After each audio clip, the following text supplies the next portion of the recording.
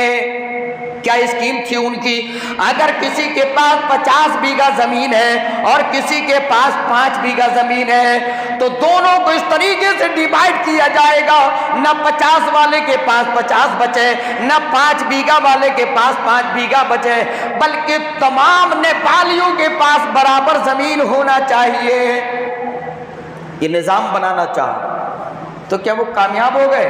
نہیں، ہو ہی نہیں سکتے کامیاب۔ اگر اللہ سب کو مالدار بنا دیتا تو دنیا کا نظام ہی نہیں چل پاتا۔ آپ دھوپ میں کام نہیں کرنا چاہتے ہیں، اللہ نے کسی کو مزدور بنا دیا، وہ آپ کی مزدوری آ کر کے کر رہا ہے۔ آپ اپنے میل چلا رہے، آپ بڑی بڑی مشینیں چلا رہے، ان مشینوں کو چلانے کے لیے کوئی معتدل آدمی چاہیے جو آپ کی میل کی گرد میں گھس کر کے کام کر سکے۔ اگر میرے بھائیوں ہر آدمی لکھپتی ہو جائے، کون آدمی ہے جو آپ کے میل کی ہودیاں اس اڑتی ہوئی گرد کے اندر جا کر کے کاٹے گا؟ کون آدمی ہے جو اپنی پیٹ پر بوریاں لاد کر کے آپ کے میل کے اندر انٹری کرے گا، آپ کی گاڑیوں کے اندر لا دے گا؟ کون ہے جو گلیوں کو صاف کرے گا؟ کون ہے ان راستوں پر جھاڑو لگائے گا؟ میرے بھائیوں، یہ دنیا کا نظام ہے۔ اللہ نے دنیا کے چکے کو چلانے کے لیے دنیا کہیں جام نہ ہو جائے، دنیا کا نظام جام نہ ہو جائے، اس کے لیے اللہ نے کسی کو مالدار بنایا، کسی کو غریب بنایا، کسی کو صحت مند بنایا، کسی کو بیمار بنا دیا۔ اگر دنیا والے یہ سوچے کہ اللہ نے مجھے بیمار کیوں بنا دیا، تو بتاؤ آج پوری دنیا کے اندر کتنی ڈاکٹرز ہیں، کتنے کلینکس ہیں اور کتنے اسپتال ہیں۔ اگر یہ سارے کے سارے سسٹم ختم کر دیے جائیں، ہر آدمی کو اللہ صحت مند بنا دیتا، تو کتنے لوگ جو اسپتالوں کے اندر روزگار سے جڑے ہوئے ہیں ان کی روزی کس طریقے سے چلتی؟ یہ اللہ کا سسٹم ہے، یہ اللہ کا نظام ہے۔ لیکن اللہ نے جس حال کے اندر جس کو بھی رکھا ہے، اس حال کے اندر اللہ کا شکر گزار بندہ بن جائے، اللہ کا شکریہ ادا کرے۔ اگر اللہ نے صحت دی ہے تو اکڑ نہیں ہونا چاہیے، اللہ نے اگر بیماری دی ہے تو اللہ کا شکریہ ادا ہونا چاہیے کہ اللہ نے کوئی نہ کوئی مقام ہمیں دیا ہے، اللہ کوئی نہ کوئی بدلہ اس کے بدلے میں ہمیں دے گا۔ اللہ نے دولت دی ہے، اللہ کا شکریہ ادا۔ اگر اللہ نے بہت دولت دی ہے تو اکڑ نہیں ہونا چاہیے، تکبر نہیں ہونا چاہیے، بلکہ اللہ کا شکریہ ادا ہونا چاہیے۔ اے اللہ تو نے ہمیں مال دیا ہے، اے اللہ تو نے ہمیں فراوانی دی ہے، اے اللہ تو نے ہمیں کشادگی دی ہے۔ جہاں پھر اللہ نے خرچ کرنے کے لیے کہا اس جگہ ہم خرچ بھی کریں۔ شکریہ کا مطلب صرف زبان سے الحمدللہ کہنا نہیں ہے، بلکہ جہاں اللہ نے خرچ کرنے کے لیے کہا وہاں خرچ کرو۔ اب اللہ نے دولت دی ہے، ایک کو مالدار بنایا، ایک کو غریب بنایا۔ اللہ نے فرمایا تُؤْخَذُ مِنْ أَغْنِيَائِهِمْ وَتُرَدُّ إِلَىٰ فُقَرَائِهِمْ، مالداروں سے پیسے کو لیا جائے گا، مالداروں سے زکوٰۃ کو لیا جائے گا اور ان کے فقیروں کے اندر، ان کے غریبوں کے اندر تقسیم کر دیا جائے گا۔ یہ نظام ہے زکوٰۃ کا۔ تو یہ دنیا کا سسٹم اللہ نے بنایا ہے تاکہ دنیا آسانی سے چل سکے۔ ہم ہر آدمی ایک دوسرے کے ہیلپر ہیں، ہر آدمی چاہے وہ مالدار ہو چاہے وہ غریب ہو ایک دوسرے کا مددگار ہے، اور یہ دنیا ایسے ہی چلتی ہے۔ کوئی آدمی کہنا مجھے کسی کی ضرورت نہیں ہے تو نہیں چلے گا، کہیں نہ کہیں ہر آدمی کو کسی کی ضرورت پڑے گی۔ تو اللہ نے دولت دی ہے، کچھ کو دی کچھ کو نہیں دی۔ جن کو دی انہیں مالدار کہا جاتا ہے، اور جن کو نہیں دی وہ محتاج ہیں، مسکین ہیں، کلاش ہیں، غریب ہیں۔ تو اللہ نے مال زیادہ دے دیا تو اس میں کچھ حق بنائے ہیں، اس میں آپ کو خرچ کرنا پڑے گا۔ اب خرچ کرنے کی دو شکلیں۔ نمبر ایک، اگر آپ کا مال اتنا ہو گیا جس پر زکوٰۃ واجب ہو جاتی ہے تو آپ کو لازمی طور پر اتنے پیسے میں سے شریعت نے جتنا آپ کو مکلف بنایا ہے اتنا آپ کو ادا کرنا پڑے گا، وہ زکوٰۃ نکالنی پڑے گی آپ کو۔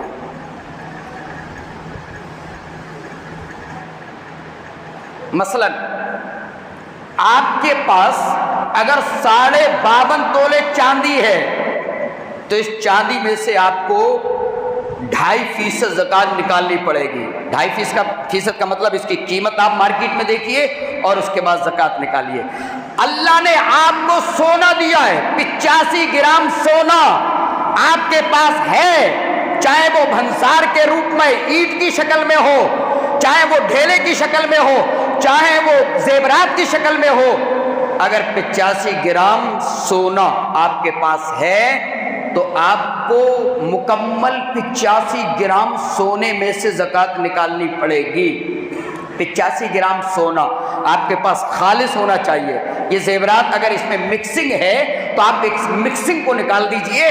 خالص سونا آپ کے پاس اگر 85 گرام بچ رہا ہے تو آپ کو اس میں سے زکوٰۃ نکالنی پڑے گی 2.5%۔ یعنی آپ مکمل مارکیٹ کا ریٹ پتہ کریے اور اس کا گڑا بھاگ کر کے پیسے کا اندازہ کریے کہ اتنے 85 گرام کا پیسہ کتنا ہوتا ہے، اس میں سے 40واں حصہ آپ نکال دیجئے، 2.5% کر کے نکال دیجئے۔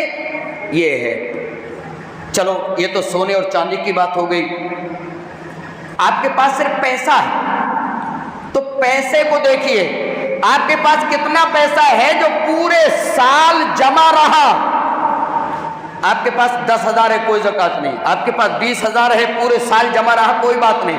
آپ کے پاس 30,000 ہے، پورے سال جمع رہا، کوئی بات نہیں ہے۔ لیکن تقریباً 39 یا 40,000 روپے اگر آپ کے پاس آپ کی ضرورت سے بچ کر کے آپ کے سیونگ اکاؤنٹ کے اندر موجود ہے، آپ کی الماری کے اندر 39 یا 40,000 روپے پورے سال رکھا رہا، تو اب آپ کو اس میں سے زکوٰۃ نکالنی پڑے گی۔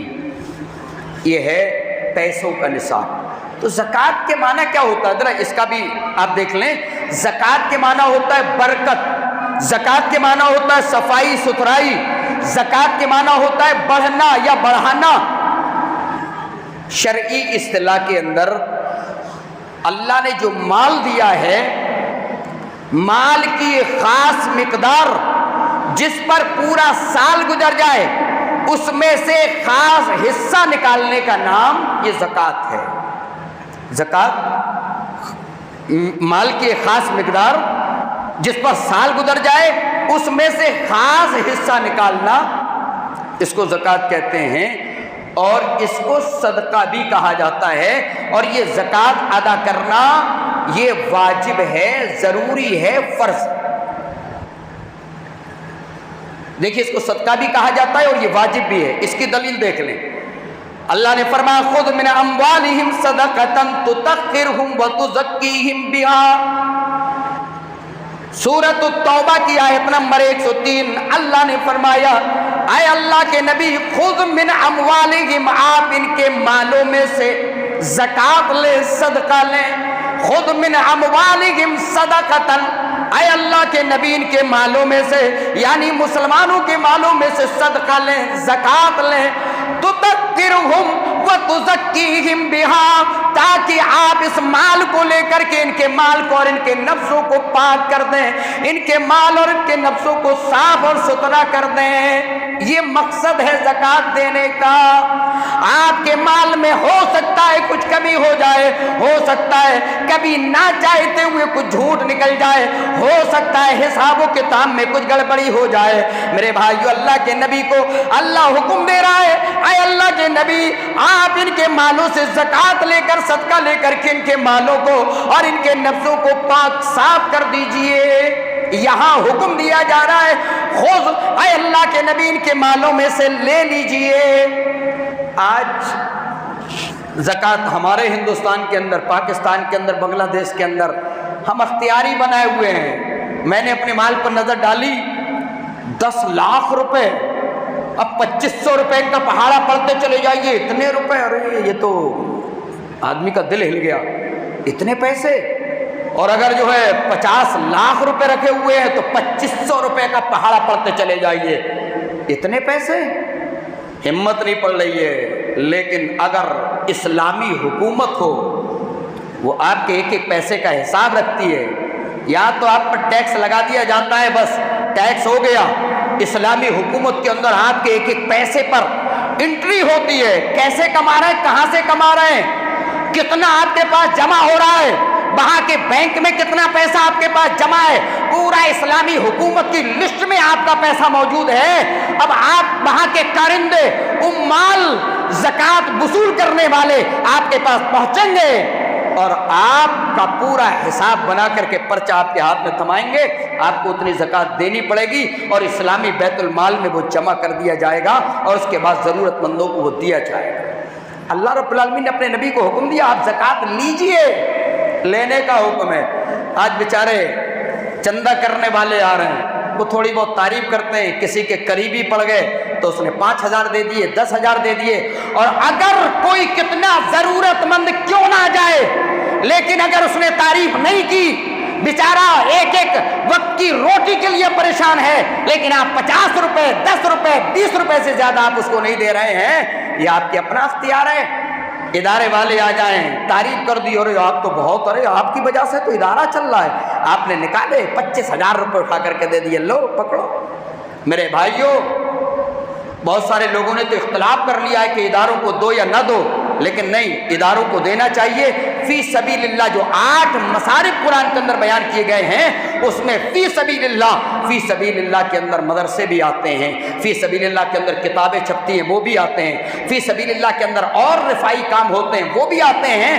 بہرحال اداروں کو بھی دو, لیکن ہماری ذمہ داری جب اسلامی نظام نہیں ہے, زکوٰۃ ہم اپنے طور پر لوگوں تک پہنچاتے ہیں, تو ہماری رسپانسبلٹی ہے کہ ہم اپنے محلے میں بہت سارے غریب لوگوں پر نظر ڈال دیا کریں. وہ بیچارے سوال نہیں کر رہے ہیں آپ سے مانگ نہیں رہے ہیں. اس کو مسکین کہا جاتا ہے. اس کو مسکین کی پریبھاشا اور تعریف یہ ہوتی ہے جو آدمی اندر سے ضرورت مند ہے لیکن اپنی عزت کی خاطر آپ سے سوال نہیں کر رہا ہے, آپ کے سامنے اپنے ہاتھ کو نہیں پھیلا رہا ہے. اللہ نے جن کو دیا ہے ذمہ داری ہے کہ آپ اپنے ہاتھ سے ان کے گھروں تک پہنچائیں, لوگوں کو بھی پتہ نہ چلے, آپ ان کے گھروں تک پہنچائیں. کتنے محلے کے اندر لوگ ہوتے ہیں پریشان ہوتے ہیں, کتنی بیوائیں عورتیں ہیں, کتنے یتیم بچے ہیں جن کے کھانے کا انتظام نہیں ہو پا رہا ہے, جن کے پڑھنے کا انتظام نہیں ہو پا رہا ہے, لیکن ہم ان کو دیتے ہیں جو ہم سے سوال کرتے ہیں. میرے بھائیوں, ہماری ذمہ داری ہے ہم ان کے گھروں تک پہنچیں, ان کے کھانے کا انتظام کریں, ان کے پہننے کا انتظام کریں. کل قیامت کا دن ہوگا, میدان محشر کے اندر اللہ اپنے ان بندوں کو بلائے گا جن کو اللہ نے کھانا دیا تھا, جن کو اللہ نے پیسہ دیا تھا, جن کو اللہ رب العالمین نے بہت زیادہ دولت دی تھی. اللہ کہے گا اے آدمی, میں دنیا کے اندر بھوکا تھا, تو نے مجھے کھانا کیوں نہیں کھلایا؟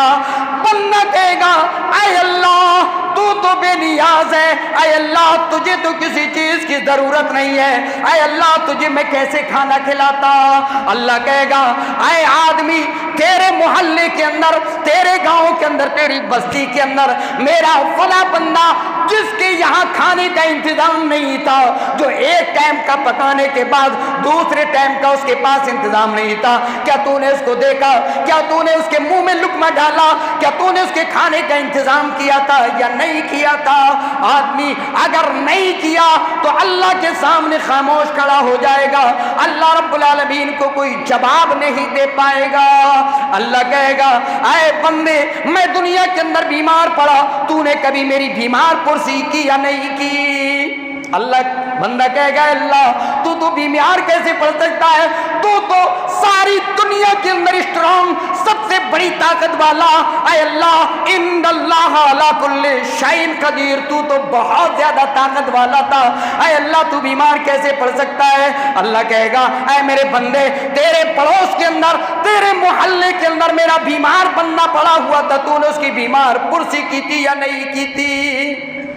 کی تھی تو دنیا میں ثواب، آخرت میں بھی ثواب، اور نہیں کی تھی تو اس کا جواب دینا مشکل ہو جائے گا۔ اللہ نے مال دیا، اللہ کہے گا اتنا مال لیکن تو نے مجھے نہیں دیا، اے اللہ تجھے کیسے دیتا، تجھے تو ضرورت ہی نہیں ہے۔ اللہ کہے گا میرا بندہ غریب تھا، میرا بندہ محتاج تھا، میرا بندہ پریشان تھا، تو نے اس کی پریشانی کو دور کیوں نہیں کیا، تو نے اس تک پیسے کو کیوں نہیں پہنچایا۔ میرے بھائیوں یہ سوال ہوں گے، ہم یہاں مختار نہیں ہیں، ہم جو چاہیں کریں، جس طریقے سے زندگی گزاریں، میرے بھائیوں آزاد نہیں ہیں۔ اور میں بتاؤں یہ زکوٰۃ دینا جو بھی میں نے بتایا تھا بالکل فرض ہے، واجب ہے۔ اللہ کے نبی صلی اللہ علیہ وسلم کی ڈیتھ ہو گئی، اللہ کے نبی صلی اللہ علیہ وسلم کا انتقال ہو گیا، کچھ دن کے بعد لوگوں نے کہا نہیں اب ہم زکوٰۃ کیوں دیں گے، اللہ کے نبی تھے ہم زکوٰۃ دیتے تھے۔ خلیفہ بنا دیا گیا حضرت ابو بکر صدیق رضی اللہ تعالیٰ عنہ کو، بہت سارے لوگوں نے منع کر دیا نہیں اب ہم زکوٰۃ کیوں دیں گے، محمد رسول اللہ کا انتقال ہو چکا ہے، اب زکوٰۃ دینے کی کیا ضرورت ہے۔ حضرت عمر بیٹھے ہوئے ہیں، حضرت ابو بکر بیٹھے ہوئے ہیں، حضرت ابو بکر نے کہا جو آدمی امام کائنات کے زمانے کے اندر زکوٰۃ دے دیا کرتا تھا، لو منعونی اقالا، اگر وہ امام کائنات کے زمانے میں ایک رسی بھی زکوٰۃ میں دیا کرتا تھا، اگر آج وہ منع کرے گا، اگر آج وہ زکوٰۃ نہیں دے گا، لقاتلتہم، تو میں ان سے قتال کروں گا، میں ان سے لڑوں گا۔ حضرت عمر کھڑے ہو گئے، اے ابو بکر بتاؤ کیوں لڑو گے؟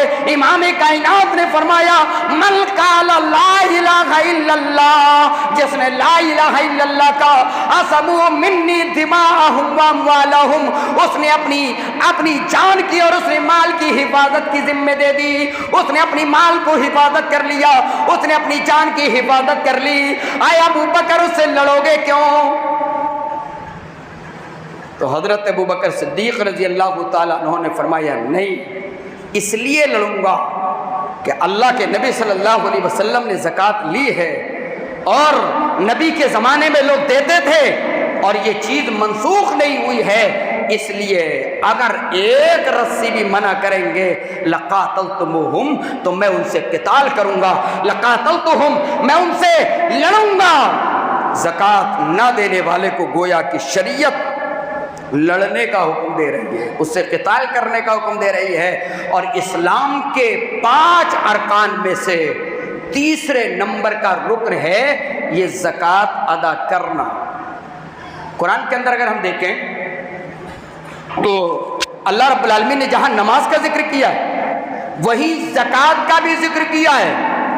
زکوٰۃ اور نماز کو ایک ساتھ اللہ نے پورے قرآن کے اندر تقریباً 32 جگہ اس کا ذکر کیا ہے، اور اگر الگ ہٹا دیں تو کئی جگہ الگ بھی اللہ نے ذکر کیا ہے، تو کئی دفعہ جو ہے اس کا ذکر آیا ہے، لیکن اللہ رب العالمین نے جہاں فرمایا اقیم الصلاۃ وہی فرمایا وآتوا الزکاۃ، جہاں فرمایا اقام الصلاۃ وآتى الزکاۃ، اللہ رب العالمین نے نماز کے ساتھ اس کا ذکر کیا ہے، یعنی جس طریقے سے نماز پڑھنا ضروری ہے اسی طریقے سے زکوٰۃ بھی دینا ضروری ہے، یہ اپنی منمانی بات نہیں چلے گی۔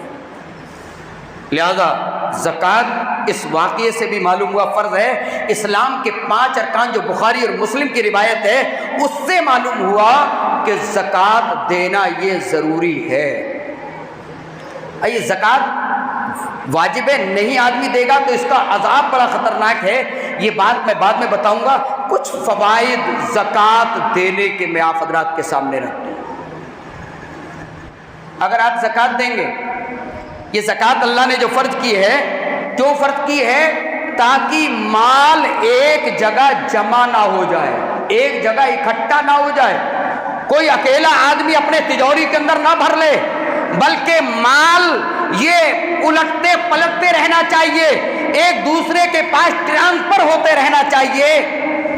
اس لیے اللہ نے زکوٰۃ کو فرض کیا ہے، کہیں ایسا نہ ہو کہ مالدار ہی عیش و عشرت میں زندگی گزاریں، غریب بالکل کمزور ہو جائیں، ان کی زندگی گزرنا مشکل ہو جائے۔ اس نقطے پر ذرا مسلمانوں پر نظر رکھو اور غیروں پر نظر رکھو۔ آج بہت سارے لوگ ہمارے یہاں مزدوری کرنے آتے ہیں، وہ غیر مسلم ہوتے ہیں. کیوں؟ اس لیے کہ ان کے یہاں زکوٰۃ کا کوئی نظام نہیں ہے. اگر گاؤں کے اندر کوئی آدمی بنیا ہے، کوئی آدمی لکھپتی ہے، تو وہ اپنے آپ کو روب دکھا رہا ہے. محلے پر وہ سوچ رہا ہے کہ غریب غریب ہی رہیں تو اچھا ہے، تاکہ وہ میرے چرنوں کے اندر اپنے شیش کو نوائیں، وہ اپنے سر کو جھکائیں، میرا سمان کریں، میری عزت کریں. وہ نہیں چاہتا کہ جو غریب لوگ ہیں وہ مالدار ہو جائیں یا ان کو اچھی طریقے سے ان کی زندگی گزرے. وہ میرے پاس پرنام کر کے، ہاتھ جوڑ کر کے مجھ سے پیسے کی بھیک مانگیں، یہ وہ چاہتا ہے. اور پھر اس کے ہاتھوں سے پیسہ اس غریب کے لیے آسانی سے نہیں نکلتا ہے. اللہ نے یہ زکوٰۃ فرض کی تاکہ کوئی مسلمان جو غریب ہے محلے کے اندر، مالداروں کے محلے میں، وہ پریشان نہ رہے، وہ رونے والی زندگی نہ گزارے، وہ رات میں سوتے ہوئے اس کی آنکھوں میں آنسو نہ آ جائیں. اس کے لیے اللہ رب العالمین نے مالداروں کو یہ حکم دیا ہے کہ وہ اپنے مال کی زکوٰۃ نکالیں اور غریبوں تک پہنچائیں. یہ ایک فائدہ اور یہ اس لیے بھی ضروری ہے. دوسرا، اگر آپ زکوٰۃ نہیں دیں گے تو بہت سارے لوگ غریبی ریکھا سے اتنے نیچے چلے جائیں گے، اتنے نیچے چلے جائیں گے کہ وہ چوری اور ڈکیتی کرنے پر مجبور ہو جائیں گے. اگر آپ کو لگ رہا ہے کہ لوگ پریشان ہیں، لوگ غریب ہیں، ان کو پیسہ آپ نے دیا، وہ خوش ہو گئے، لیکن اگر ان کی زندگی نہیں گزر پائے گی اور کچھ طاقت بھی رکھتے ہیں لیکن حالات ایسے آ گئے کہ ان کے پاس کھانے کمانے کے لیے کوئی ذریعہ نہیں بچا، تو وہ کیا کریں گے؟ مالداروں کے مکانوں کو جھانکیں گے. چلو کیسے جگاڑ کیا جائے، کیسے ان کے گھر پر ڈاکہ ڈالا جائے، کیسے ان کے گھر سے پیسے کو نکالا جائے. لیکن اگر ان تک زکوٰۃ پہنچے گی، یہ کوئی واجبی چیز نہیں ہے. بہت سارے لوگ ہوتے ہیں، پیسہ ہوتا ہے، شرابی ہیں، جواری ہیں، چوری کی عادت بنی ہوئی تب بھی کر لیتے ہیں، لیکن پھر بھی ایک نظام جو شریعت کا ہے، بہت سارے لوگ چوری کرنے سے بچیں. ایک اور فائدہ، ایک ہمدردی اور ایک شکر گزاری، یہ دو پہلو، معاشرے کے اندر محبت پیدا ہو جائے گی. مالدار لوگ زکوٰۃ نکال لیں، ہمدردی کر رہے ہیں، غریبوں پر شفقت کر رہے ہیں، تو جو غریب ہیں اللہ کا بھی شکریہ ادا کریں گے اور اپنے بھائی کا جس نے اس کو زکوٰۃ دی ہے اس کا بھی شکریہ ادا کریں گے. اس کے سامنے عاجزی دکھائیں گے، اس کا احسان مانیں گے. اس سے معاشرے کے اندر گویا کہ محبت پیدا ہو جائے گی، سوسائٹی کے اندر محبت پیدا ہو جائے گی. اور ایک فائدہ یہ کہ آدمی کے اندر خرچ کرنے کا جذبہ پیدا ہوگا. اچانک کہیں دین کا کام رکا ہوا ہے، ایک آدمی خرچ کرنے کی عادت بنی ہوئی ہے، اپنے بچوں پر خرچ کرتا ہے، اپنے غریبوں پر خرچ کرتا ہے، مال کی زکوٰۃ نکالتا ہے.